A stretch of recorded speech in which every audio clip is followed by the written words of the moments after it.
Two elite snipers spend a year guarding mysterious gorges on two sides. As they descend, they encounter victims of horrific experiments that could become a threat to all of humanity.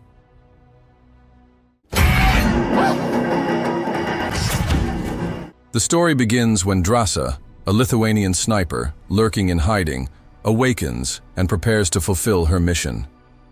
Putting out the barrel of her rifle, she takes aim at an airfield a considerable distance away, where a private jet is just about to land.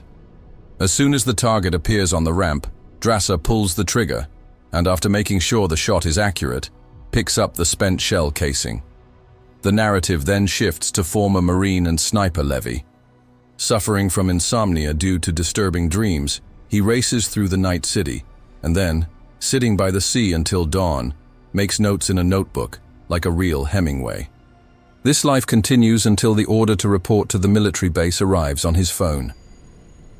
There, Levi meets a mysterious woman named Bartholomew, who, judging by the lack of epaulets, is clearly not part of the army structure.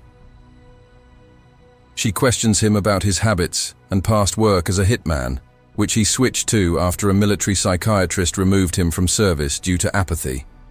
Soon, Bartholomew offers Levi a new assignment.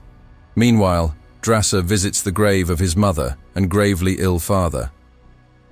The girl shares with him the details of her last case and leaves him a commemorative shell casing. The father carefully keeps all the casings from his daughter's assignments in a special bag. Drąsa confesses that she accidentally fell into the camera lens, causing her superiors from Moscow to demand that she go into hiding on a business trip for a year. However, this leaves her with a difficult choice. Her father is terminally ill, and if he doesn't die in the meantime, he will kill himself on Valentine's Day. In September, Levi regains consciousness from anesthesia in a helicopter.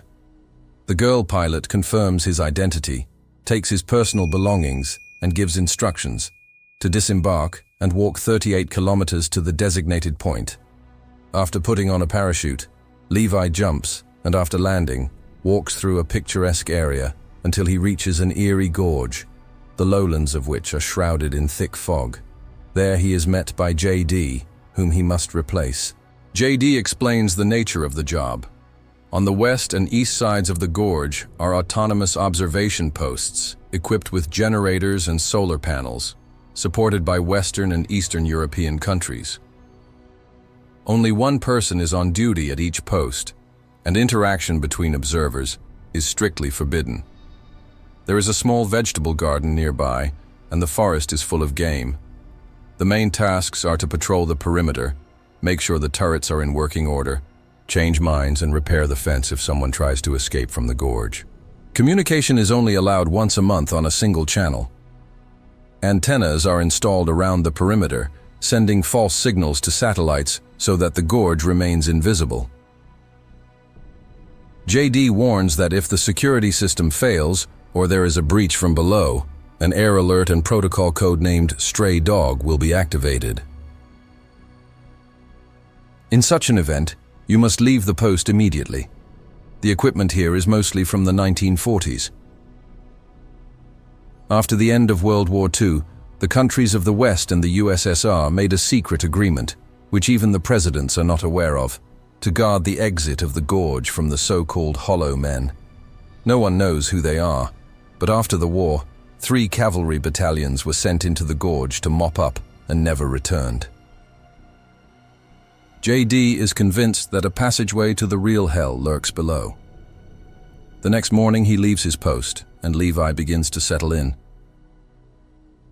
However, he has no idea that his predecessor, having reached the evacuation point, gets a bullet in the head instead of a well-deserved rest and pay for his service. October comes. The whole month Levi diligently performs his duties, keeping the gorge's defense system operational. He checks fences, counts mines, keeps an eye on the ammunition of turrets, and once a month goes out for communications. Out of boredom, Levi leafs through books from the small library and notices that quotes from previous observers have been left on the wall behind a cabinet. One day, his curiosity wins out, and he decides to look through binoculars at the opposite side of the gorge. There he spots a charming young woman, Drąsa. When she senses that she is being watched, she turns around, but without the optics, she cannot see who is opposite. One stormy night, Levi suddenly wakes up from a panic attack brought on by post-traumatic stress syndrome. After breaking a glass, he accidentally injures his leg. While treating the wound, he notices that the light on the tower opposite is on. His colleague is also awake. It's November.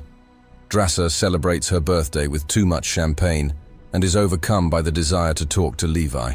To get his attention, she fires a shot in the air and writes a question on a piece of paper. Levi reads it through his binoculars and at first reminds her that contact is forbidden, but then gives in to her game, offering to drink potato moonshine to her health. The conversation continues, and Drassa, in high spirits, turns on some music and even offers to show Levi her skills by smashing his mug with a precision shot. In response, Levi shoots the bottle. Drassa complicates the challenge by placing a second bottle on his head, but suddenly notices automatic spotlights activating underneath his colleague's tower, scanning the space for targets. Levi leans over the railing and peers over the steep cliff below. There are frightening, creepy-looking creatures already climbing there. He opens fire, and soon a suspended mine is triggered, dropping some of the creatures down.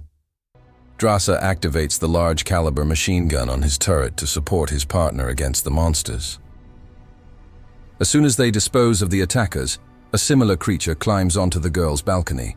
She starts shooting, and now Levi is forced to cover her with machine gun fire. In the process, the suspended mines explode, and one of the shards hits her shoulder. The automatic turrets then engage, and the attack of the creatures from the gorge gradually wanes. While Drassa treats her wound, Levi stays alert, covering her with her rifle. The girl thanks him, saying it was her best birthday ever. The next day, while repairing the aftermath of the night attack, Levi and Drassa, who is guarding him, notice a drone fly out of the thick fog below them. It hovers for a moment, then rushes on with its tasks. In December, Levi hangs spare light bulbs from a tree near the tower, wishing a co-worker a happy Catholic Christmas. So they continue to spend time together all month long, playing chess or sculpting snowmen in each other's honor. This continues right up until February 14th. Drassa sinks into sad reflections, realizing that at this time her father is dying at home. She writes to Levi that she wishes he was there for her. These words send a wave of enthusiasm through the Marine. He takes out a grenade launcher shell, unscrews the warhead, and unwinds a spool of cable in the yard. He secures one end to himself and attaches the other end to the projectile and launches it toward the east tower. A pleasantly surprised Drassa extinguishes the small flame from the projectile and secures the taut cable above the ravine. Levi leaves a dinner invitation, shaves, and prepares a small bouquet of wildflowers. Then he clings to the rope with his carabiner, accelerates and glides over the precipice. Miscalculating his speed, he hangs in the middle, reaching his colleague with his hands. Soon they meet in person. Drassa has baked a rabbit pie, but before dinner, she makes Levi shower and change into clothes left behind by previous observers. Over dinner, they discuss their parents, work, and the past. The evening ends with dancing, smoothly transitioning into intimacy. Later, Levi admits that he writes poems, and even composed one for Drassa, but flatly refuses to read it out. In the morning, Levi is about to head back to make it in time for the monthly connection. However, as they prepare, it turns out that they have missed another attack. The monsters are already climbing the tower wall. One of the mines triggers, and a shard cuts the cable. Levi falls into the fog, activating his parachute at the last moment. Drassa, without thinking, grabs her parachute and jumps after him. Flying through the thick yellow fog, she falls into a turbulent stream and loses her Jumar, a rope climbing device. Levi wakes up hanging upside down. His parachute is caught in the branches of a tree. He is attacked by a mutated caterpillar, which he barely manages to fight off. Once free of the slings, he falls into a sticky substance that holds him like glue. However, the situation turns out to be much worse. The substance is part of a huge predatory organism, clenching its maw. The monster almost grabs him when Drassa appears, and shooting out the creature's teeth helps Levi break free. They trudge through a misty forest of creepy trees to the eastern wall of the gorge to climb up a cable.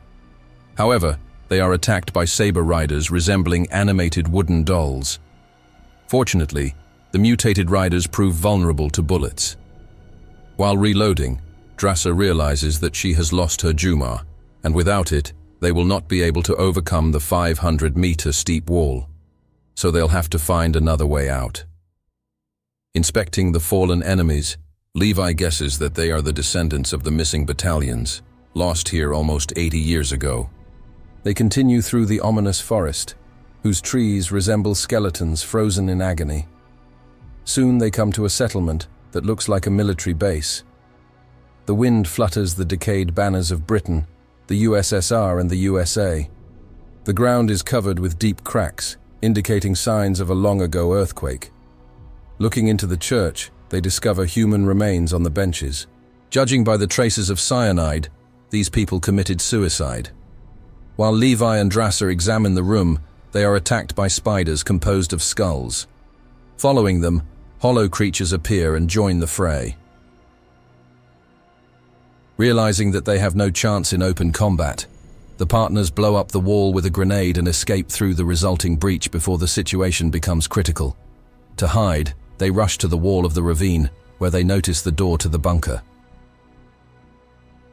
Inside, they find an abandoned laboratory covered in a thick layer of dust and overgrown moss.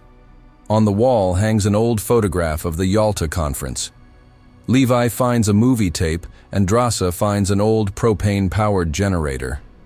Turning on the equipment, they power the projector and run the film. On the tape, a scientist tells them that after the creation of the atomic bomb in 1946, the East and West established a secret base to develop biochemical weapons of similar destructive power. However, after an earthquake, the extracted samples were released into the air, infecting everyone nearby. The inhabitants of the gorge merged with the plant DNA and became carriers of the dangerous infection. However, the poisonous vapors are not lethal. If you quickly leave the area of contamination, you can avoid irreversible mutations. Levy finds more advanced equipment from the 2000s in the lab, owned by the private corporation Dark Lake. He realizes that the biomaterial research here is being done using drones, one of which they have already encountered. It also becomes clear to him what the stray dog protocol means. If security is compromised, a nuclear charge will activate, destroying everything within a 4-kilometer radius.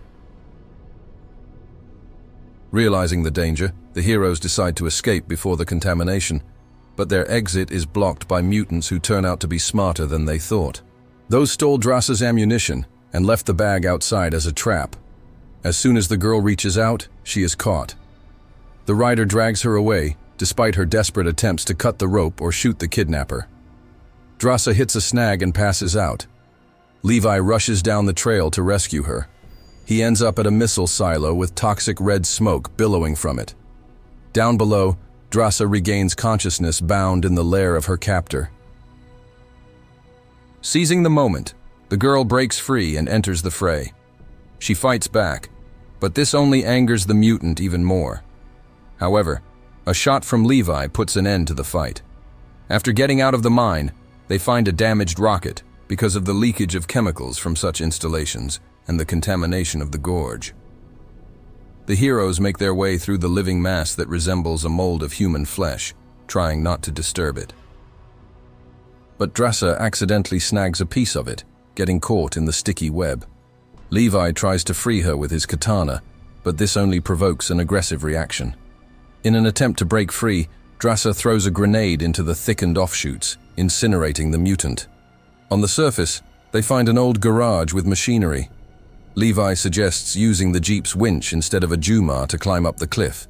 After hooking up the battery and finding some gasoline, they start the car and race to the east wall.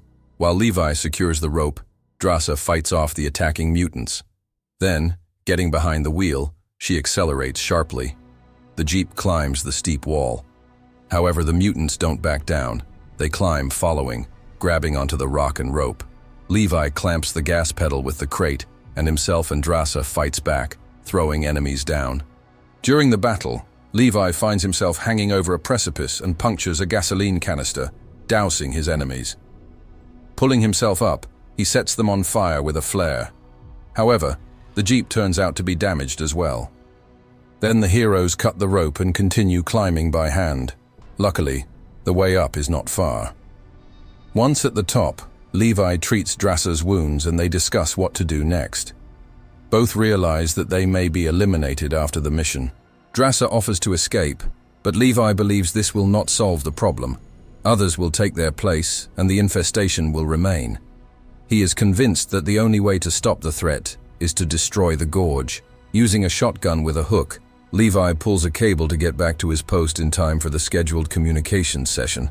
However, instead of the usual report, he is connected to Bartholomew, who inquires about the situation. Guy lies that everything is fine, not knowing that the supervisor has already seen the videotape of their infiltration into the gorge. She orders the Eastern Observer to be eliminated, but realizing that Levi will disobey, sends a sweep team after him. In the morning, Levi and Drassa are pulling a cable between antennas when they notice a helicopter approaching the tower. Realizing it is after them, they rush to escape. A sweep squad led by Bartholomew arrives at the west post, but Levi has already escaped. The woman orders the drones up, while she herself inspects the premises. Meanwhile, the snipers continue to flee, but they are spotted by quadcopters with machine guns. In the firefight, Levi is injured when a log falls on his leg, taking down both drones in turn. Drassa also destroys the quadricopters pursuing her. After reaching the right point, the snipers take up positions to fire. At this time, Bartholomew finds messages left on the wall behind the bookcase, one of which is a quote from Buddha. "The sun, the moon, and the truth cannot be hidden for long." At this point, the heroes activate the explosives on the antennas, causing a chain reaction. Dropping their rifles, they run away. As the last explosion goes off, a siren sounds, activating the stray dog protocol. Bartholomew and her men hastily board the helicopter, hoping to escape, but the nuclear charge detonates, destroying the mutation breeding ground. A fire wave hits the helicopter as well, hurling it against the rocks. Levi, wounded and limping, falls into the abyss from the shockwave. He drowns in the river, and Drassa, having reached a safe distance, watches the fiery inferno behind him. Later, she takes refuge in a cave, marking time day by day and looking at the envelope Levi left her in case of his death. Losing hope, she leaves for France, but she never stops believing that he will return. At sunset, as it was willed, the girl opens the farewell letter and discovers in it poems written by Levi before they met. In April, Drassa works as a waitress, forgetting her past. One day, while serving an order, she notices a lively Levi at a neighboring table. He smiles and orders the old-fashioned way. The happy couple kisses against a seascape. This is where the movie ends.